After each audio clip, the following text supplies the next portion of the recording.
नमस्कार। मैं वजय कुमार और आप देख रहे हैं देसी अड्डा। हमारे साथ हैं देसी अड्डा के संपादक राकेश तिवारी। देखिए, आजकल कुशवाहा नेताओं को चांदी ही चांदी है।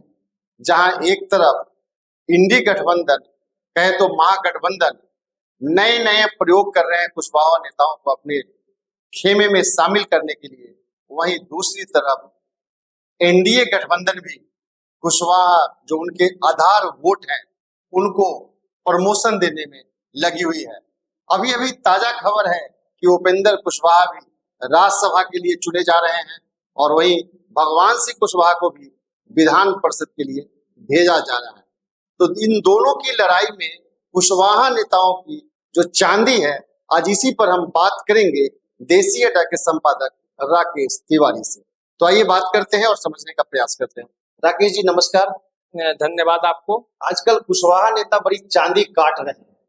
देखिए, परिस्थिति ऐसी बनी है बिहार की राजनीति में कि कुशवाहा वोटरों ने जिस तरह से इस बार एनडीए को दगा दिया है, एनडीए को दिखाया है जमीन पे, उससे जो परिस्थिति बनी है बिहार की राजनीति में, उसमें सब चाहते हैं कि कुशवाहा वोट जो है वो हमारे खेमे में रहे। एनडीए का जो आधार वोट है वो किसके नहीं है, एनडीए चाहता है। और उसी वोट पर महागठबंधन की दावेदारी इस बार लोकसभा चुनाव में हो गई। इससे पहले महागठबंधन उस तरह से आक्रामक नहीं था कुशवाहा वोटों को लेकर, लेकिन इस बार उसने कुशवाहा वोटों को टारगेट किया और इसी का नतीजा है कि एनडीए अब आक्रामक तरीके से अपने सुरक्षा में लगा हुआ है। और इसी सुरक्षा का नतीजा है कि आप देखेंगे कि उपेंद्र कुशवाहा को राज्यसभा भेजा जा रहा है। हालांकि राज्यसभा के बदले विधान परिषद में भेजने की उनको उस समय वादा किया गया था। कब? जब टिकट का बंटवारा हो रहा था, उपेंद्र कुशवाहा को एकमात्र सीट दी गई थी, तब जेपी नड्डा का यह आश्वासन मिला था कि विधान परिषद में आपके एक पार्टी के जिसे आप चाहेंगे उसे भेजा जाएगा।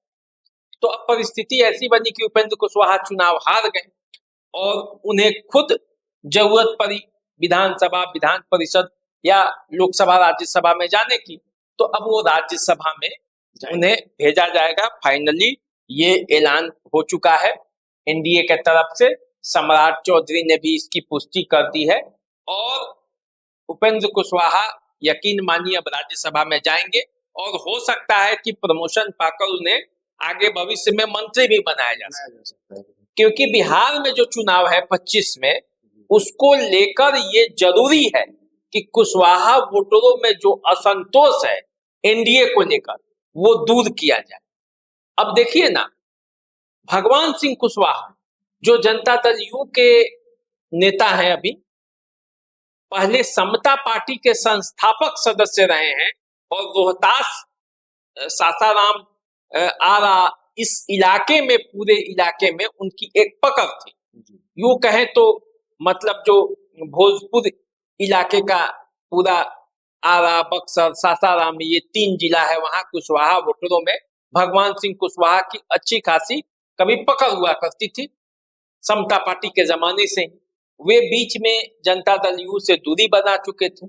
अब उन्हें जनता दल यू में लाकर उन्हें विधान परिषद बनाया गया है। तो अब इससे इसका संकेत क्या है, इसके मायने क्या है? सम्राट चौधरी बीजेपी के अध्यक्ष हैं, उपेंद्र कुशवाहा को राज्यसभा भेजा गया है, भगवान सिंह कुशवाहा को विधान परिषद सदस्य बनाया गया है, उमेश कुशवाहा जनता दल यू के प्रदेश अध्यक्ष हैं।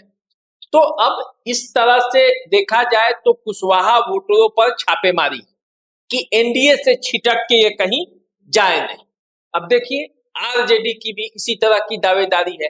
आरजेडी ने महागठबंधन जो बना, इंडिया अलायंस जिसको कहते हैं, तो उस अलायंस के तहत लोकसभा क्षेत्र में जो लोकसभा का चुनाव हुआ उसमें 7 सीटें दी गई।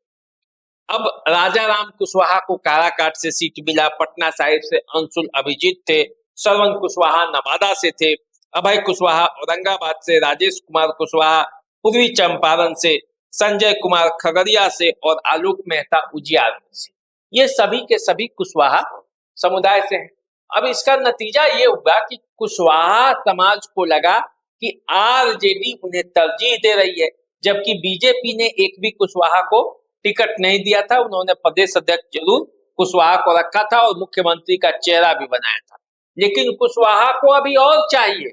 इतने से भरोसा नहीं बनता है, मतलब जो जिसको आदत लग जाती है ना खाने की, वो और चाहता है, तो कुशवाहा को और चाहिए। जबकि बीजेपी के सहयोगी दल जनता दल यू ने 3 कैंडिडेट उतारे थे, संतोष कुशवाहा पूर्णिया से, सिवान से विजय लक्ष्मी कुशवाहा और वाल्मीकि नगर से सुनील कुशवाहा।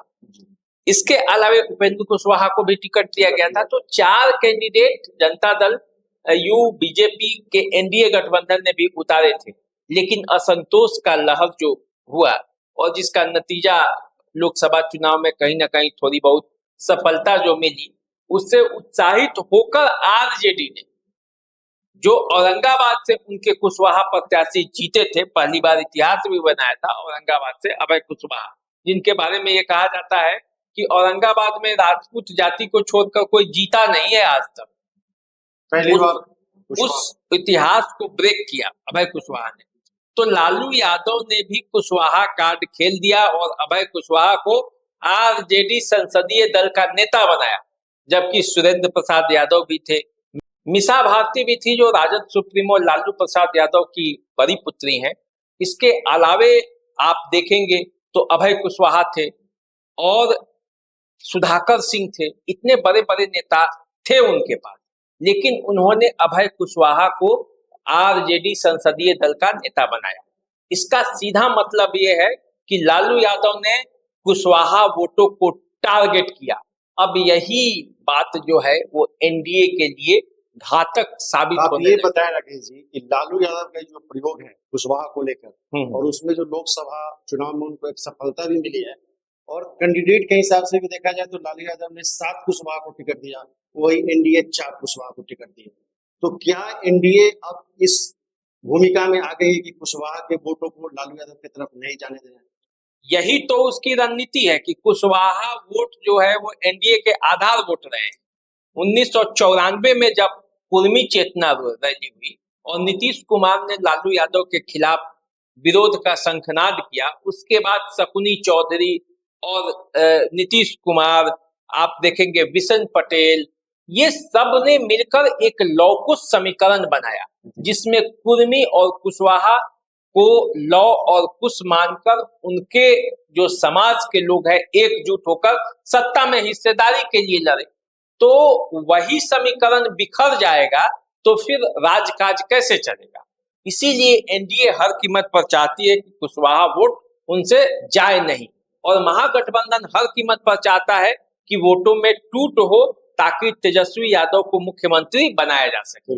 अब देखिए एक कहानी मैं बताऊंगा इस चर्चा के लिए, कि इस कहानी से आप समझ पाएंगे कि आखिर कुशवाहा की स्थिति क्या है। 2 बनिया थे, एक की दुकान सड़क के इस पार थी और दूसरे की दुकान सड़क के इस पार थी। दोनों मिठाई का दुकान था, किसी में रसगुल्ला था, जिलेबी था, गुलाब जामुन था, इसमें भी गुलाब जामुन था, जिलेबी था, पिरकिया था। दोनों में कंपटीशन इतना था कि ग्राहकों के लिए वो एक से एक ऑफर देते थे। अब उन दोनों में कंपटीशन इतना बढ़ा कि दोनों में लड़ाई हो गई। जब दोनों में लड़ाई हुई तो इधर के लड्डू चलाकर उस दुकानदार को मारते थे और उधर से पेड़ा चलाकर इस दुकानदार को मारते थे। बीच में एक चालाक ग्राहक आया, वो खड़ा हो गया बीच में। इधर से जब लड्डू चलाकर मारते थे तो वो कैच कर लेता था, लड्डू रख लेता था, उधर से पेड़ा चलाकर मारते थे तो वो पेड़ा रख लेता था, फिर उधर से गुलाब जामुन चलता था तो इधर से सफेद जामुन चलता था। अब जो ग्राहक थे वो दोनों बगल से ले रहे थे। तो ये कहना चाहते हैं कि 2 के लड़ाई में कुशवाहा मलाई मार रहे हैं। यही बात है कि वही ग्राहक अभी कुशवाहा बने हुए हैं। इधर से पेड़ा चलता है वो भी पकड़ लेते हैं, लड्डू आ रहा है वो भी पकड़ लेते हैं, लालू यादव भी दे रहे हैं और नीतीश कुमार और उपेंद्र कुशवाहा भी दे रहे हैं। तो कुल मिलाकर देखा जाए तो दोनों की लड़ाई, एनडीए और इंडिया गठबंधन की लड़ाई में मलाई खा रहे हैं वो कुशवाहा हैं। तो कुशवाहाओं के लिए मौका है 2025 के विधानसभा चुनाव में ये परिस्थिति बनी है कि वो उपयोगी हो गए हैं एनडीए के लिए भी और इंडिया के लिए भी। तो देखिए, राजनीति तो बस संभावनाओं का खेल है और इसी संभावना में कुशवाहा ने अपनी संभावना ढूंढ ली है। तो देखिए उसका 25 के चुनाव में क्या ये असर होता कुशवाहा नीतीश कुमार से सीख लिया है कि सीट कितनी भी आए मुख्यमंत्री हम ही बनेंगे? है। निश्चित रूप से लौ और कुश का जो समीकरण बना था, तो लौ तो मजे में थे ही, तो कुश ने भी वही समीकरण सीखा। साथ रहने का तो असर होता ही है। जैसे आप हमारे साथ हैं तो इसका असर है कि हम लोग दोनों राजनीति पर चर्चा करते हैं, तो कुछ गुण आपका मेरे में आ रहा है, मेरा कुछ गुण आप में जा रहा है। ठीक उसी तरह से कुशवाहा जो है वो नीतीश कुमार के साथ साथ रहते राजनीति में संतुलन कैसे करना है ये गुण सीख लिए। तो आप सुन रहे थे अभी राकेश तिवारी से कुशवाहा समीकरण के बारे में। कुशवाहा जो है अभी दोनों पार्टियों के लिए टारगेट बने हुए हैं और उसमें मलाई खाने का काम कर रहे हैं। तो आप इंतजार कीजिए और विधानसभा में क्या होता है वो आपके सामने आएगा। तब तक के लिए हम दोनों का नमस्कार स्वीकार कीजिए। नमस्कार। नमस्कार।